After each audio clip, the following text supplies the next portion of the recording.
Katie's Playtime, and today I'm going to show you how to make this Pokeball.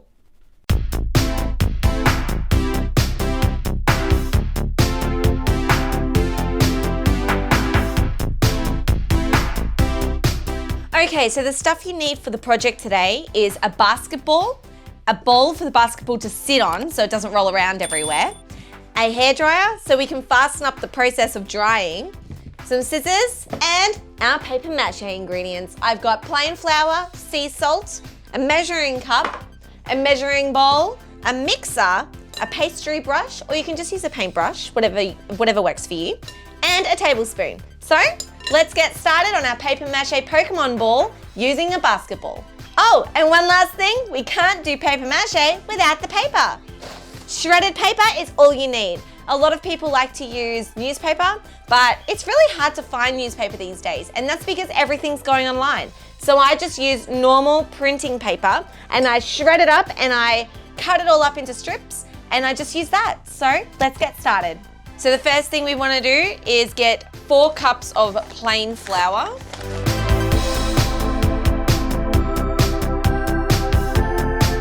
That's 4 cups of plain flour.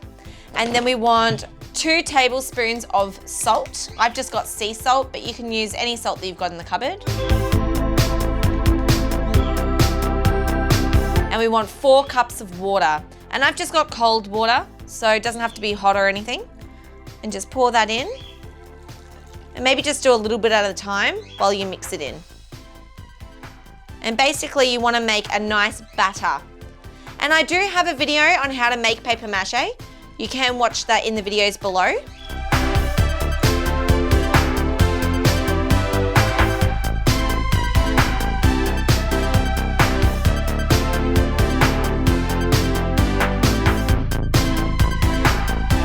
Okay, so that's our paper mache mixture all ready and all done. So it's nice and thick. It's a little bit on the watery side, but not too watery, so that's good. And because you want it to be able to spread on the paper. And so we're just gonna pop that mixture aside now, move all the other ingredients out of the way and bring the basketball back. Okay, so what we're going to do now is apply our batter to the ball, but what we wanna do is make sure that we stop halfway. So you can see that halfway line all the way around the basketball.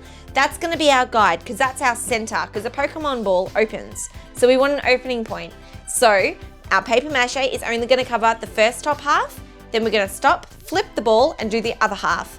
So let's get started.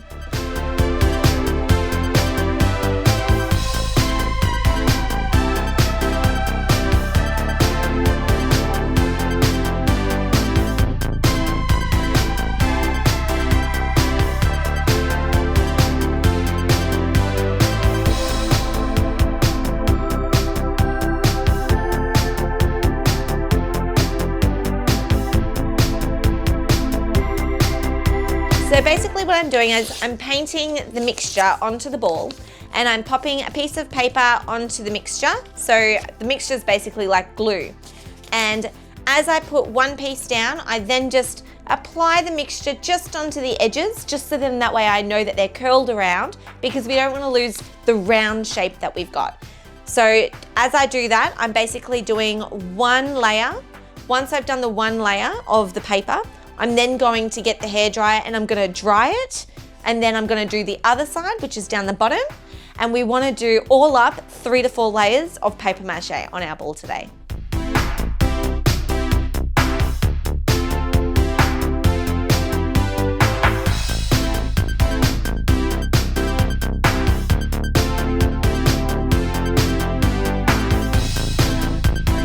So I've decided to do the second and third layer on the top first before I flip it, just so then that way it's 100% dry and it's thick enough to hold its shape and it won't distort. Then I'm gonna dry it, flip it, and do the 3 layers on the bottom. Now that I have 3 layers of my paper mache on the ball, I'm now gonna use the back of my nail and I'm going to run it over that black line on that halfway mark. And I'm just gonna run it all the way around the ball, and you'll see that some of the paper has just kicked up, and that means that I've gone over my halfway point. And basically you just wanna run the back of your thumbnail there and then push the paper back onto itself so it sticks. And that way we know we haven't gone past the point of halfway. So So now I've done 3 layers of my paper mache on the top of the ball, and I've dried it and it's nice and strong. It's still a little bit soft, but it's dry enough for it not to get squished. So as long as when you push on it, you can't see the product moving, then it's fine for you to flip the ball around and start the other side. So let's flip it and do it. So again, using your batter, using your batter and putting it on the ball and just smear it all over the one side. And remember not to go past that black line that we avoided last time. And we're just gonna do 3 layers of paper mache again.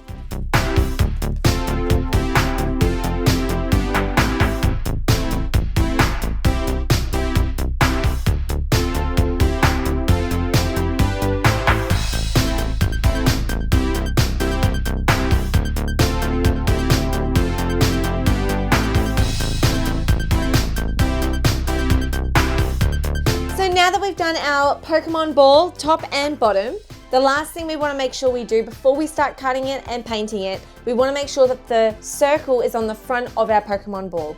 So to do that, we're going to use the softer side, which is the side we've just finished, because you're able to carve away stuff that you don't want. So using a paddle pop stick, I'm going to carve a semicircle just on this side, the top side of our Pokemon ball, to the right size of the circle that's on the front of the Pokemon ball.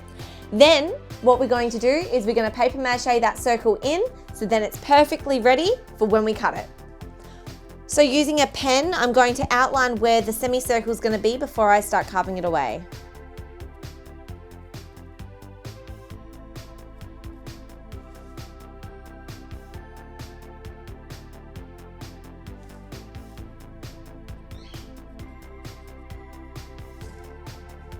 So now that we've drawn our semicircle, we're going to now carve away that outline with our paddle pop stick. And because this paper mache is still wet, it's easy to be able to carve away. So that's perfect for us. Now that we've cut the semicircle out of our Pokemon ball, we're now going to do the paper mache in between the leftover semicircle and the other side, being this side is going to be the bottom of the Pokemon ball and this is going to be the top of the Pokemon ball. So let's finish off our paper mache, dry it and get painting. And just remember, if you want to do this all as one, you can. You don't have to do exactly how I've done it. If you want to do that semicircle before you do the bottom and the top and mark it all out, that is totally fine. I forgot to do it, so I'm just going to keep going how I'm going now. And it's so easy to just correct your mistakes when your paper mache is still wet. But once it's dry, it's going to be a little bit harder. So just make sure that you know exactly where you're going to put the paper mache before you start. Not like me. So I'm just attaching the bottom semicircle to the top half of my Pokemon ball. And this is just going to make it look like it's got that round ball on the front of the Pokemon ball.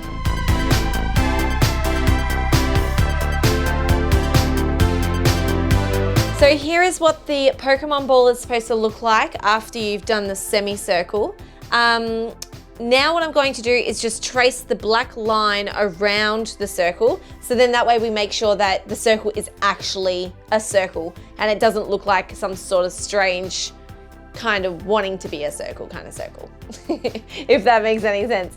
So what we're going to do is using something from your art box. So I've just got a little bucket and I'm going to use the top circle as a guide, and I'm going to use that to trace around it to make sure that the circle is actually a circle. So then my Pokemon ball will look amazing. So this is what I'm going to do. So placing the bucket over the semicircle and where the circle needs to be, you just want to first of all start off with the semicircle that you did. So you just want to draw that on. So then that way you know you've got the right circle happening. And then we're going to do the other side. And then that way we know that our circle is perfect.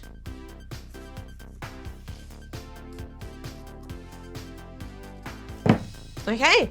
So there it is, the Pokemon ball with the circle on the front. So now we get to cut the Pokemon ball in half and start painting. And I'm just going to be colouring in this line all the way around to the Pokemon ball because that's going to give me the best guide for when I'm cutting. So I've just made sure that I've gone all the way around, and yeah, it will definitely help me with when I'm cutting it. So it just gives me a cutting line. We're now up to cutting the Pokemon Ball, and you basically just have to remember the one rule in cutting this for this activity. The width of the ball at the front has to be the same width at the back, so then that way when we open it, it's not in two pieces, it's still in one.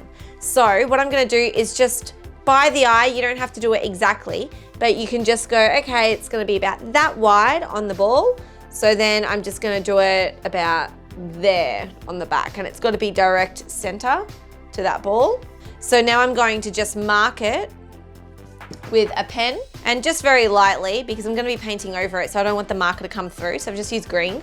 And you can see that's how wide I'm leaving it. And remember, you can always make it smaller, so the wider the better to begin with. So we don't want to cut between these two lines because that's going to be the hinge of our Pokemon Ball. So we're going to use the scissors, and we're going to basically pierce the ball past the green line and not in between them. Always make sure that you have the ball connected in between those two green lines. So what we want to do is make sure that the black line is on the top of our Pokemon Ball, not on the bottom. So we want to pierce the ball just. So that clearly didn't work. These scissors are not going to cut through a rubber basketball. So I've had to go to the heavy duty of a Stanley knife. But remember, Stanley knives are very, very sharp, and don't ever use a Stanley knife at all on your own or on any activity without a parent or guardian supervision. It's very important to remember that. So ask your parent or your guardian or your school teacher, whoever's there, to make sure that they can cut the first section of this rubber ball, and then you can carry on with your scissors if you need to. So then that way you can still do the activity, but don't touch the knives. Just let someone older do that if you need to. Okay, so it's very sharp. You can see how sharp it is, and just make sure your hands are out of the way. And I'm just gonna pierce the ball. And you can see how sharp this knife is, and that's even having some trouble. I'm just gonna like lightly, gently push that in. Scared the hell out of me. All the air just came out in my face. Okay, so we have definitely made the hole. So I'm gonna put the sharp knife away for now, and we're gonna see if we can use just the scissors.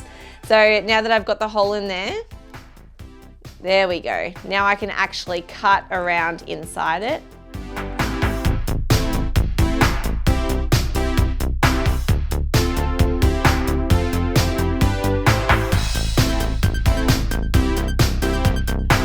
So now I'm getting to the end of cutting my Pokemon Ball because I can see the green line that I've marked earlier.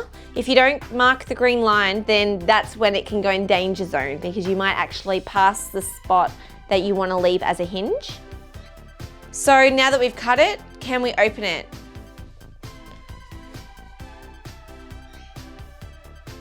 So we can open it because of the rubber.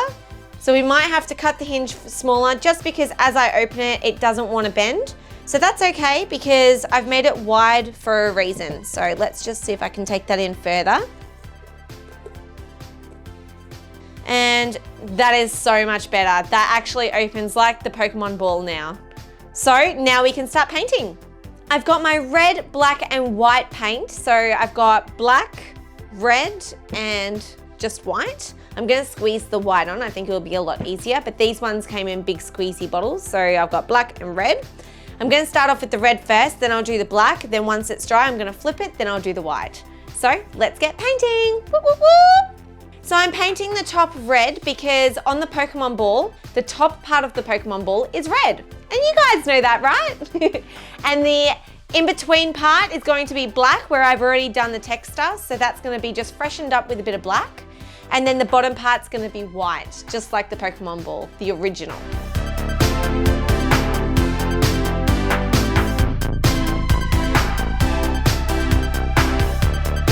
Now that I've finished the red painting, I'm now gonna go over the black line because I only did that with a texture. So I'm gonna use my black paint and my really small paintbrush, and I'm just gonna trace that black line and just crisp it up a bit.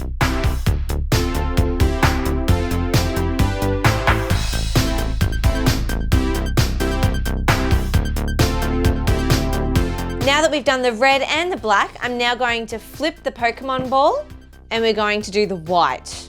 And we just want to be really careful because remember, we did cut the ball in half, so it's a little bit loose. Okay, let's get painting white.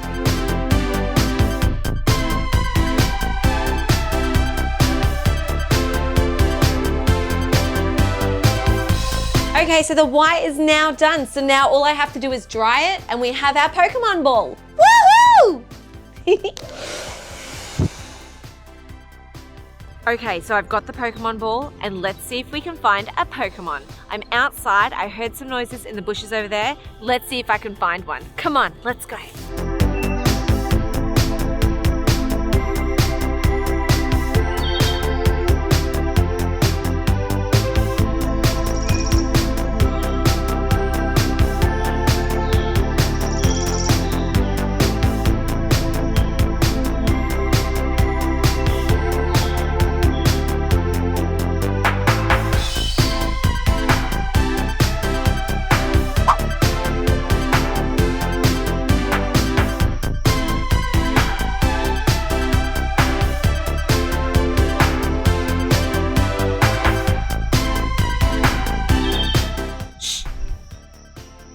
I heard something. I think I found one.